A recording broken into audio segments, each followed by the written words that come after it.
As I always say, building value is actually fairly simple. Where things become complicated is when we need to get the buyer or the champion to navigate an internal buying process. There's a couple of techniques we can use to make sure that we're stress testing that champion. Before we start, let's talk about a couple of definitions. What do we mean by the term champion?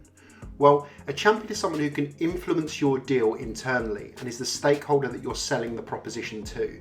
It's very rare that the champion is the person who can actually purchase the product, but they have some line of influence. When we say stress testing, what we mean by this term is that we're testing the relationship and we're testing the credibility of that champion. And we're going to talk through a couple of questioning frameworks that are going to allow us to really strengthen that relationship, or at very least stress test whether there's someone who can purchase his product within their organisation or influence that deal. To start with, let's talk about some qualification questions we can use to see whether they're motivated to actually do the internal rigour to get this into the business. So we can start with questions like, if this was your decision, would you purchase it? And that's really good for qualifying to see if they're keen to buy.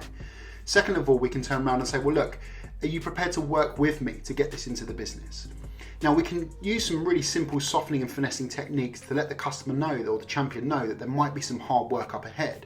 And I often preface this with, well, look, wanting to buy it and buying it are two very different things. So what I'm really keen to do is work with you to get this into the business. But just to be clear, there's probably a lot of hard work you and I are going to have to go through to actually engage and motivate the right people. Are you prepared to work with me to get this into the business?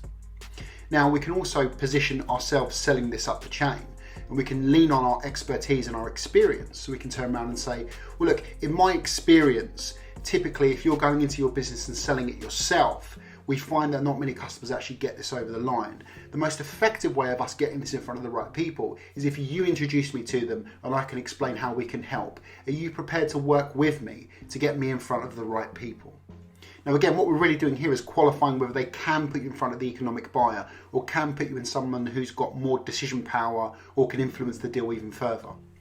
We also want to qualify the credibility, the history and the integrity of the champion that we're selling to. And there's a couple of really simple questions that will give us a little insight into their past. So we can ask questions like, have you ever purchased a product like this before? How many times have you asked for budget? And how often do you get given that budget? Does your boss trust your opinion when it comes to purchases like this? Will you be able to articulate how this is going to help them in their role? Can you articulate how this is going to help the overall organisation achieve their goals? Now, by qualifying this, we start understanding whether this champion has real sway within the organisation or whether there's someone who's just wasting your time. Remember, a large part of the role of a salesperson is to separate the serious from the curious. Now, these questions might come across as being quite pointed, but it's important because we're able to save a load of time if we can qualify out a champion who's never going to sell our product internally. Now we want to stress test the reliability of this champion. Now, this happens to all salespeople all over the world. You've got a good champion, or you think you do, then all of a sudden they start ghosting you, stop turning up to your meetings, or stop responding to your calls and emails, or sometimes they just don't execute on the tasks that you guys have agreed to execute on. So we need to flip the accountability onto that champion. There's a couple of really simple questions we can ask to make sure that they're becoming accountable. So if ever they've got a timeline, ask them, can you meet this timeline? Is there anything you envision getting in the way between now and then? So if we do meet on Thursday at 2 o'clock, nothing could have got in the way. Is there anything that would stop your boss having this meeting? Now, straight away, we can start giving them an out so they can turn around and go, well, actually, no, maybe I can't, or this might get in the way. So we can extend the timeline if needs be.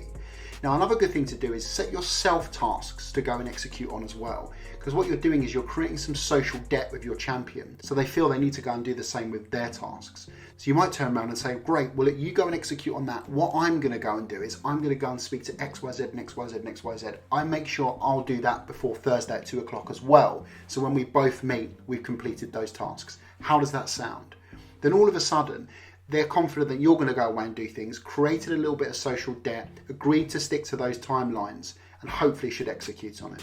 Remember, separating the serious from the curious, stress testing the champion, qualifying on timelines and credibility of that champion. Remember to subscribe, like, comment, and share with friends if there's value. And as always, happy selling.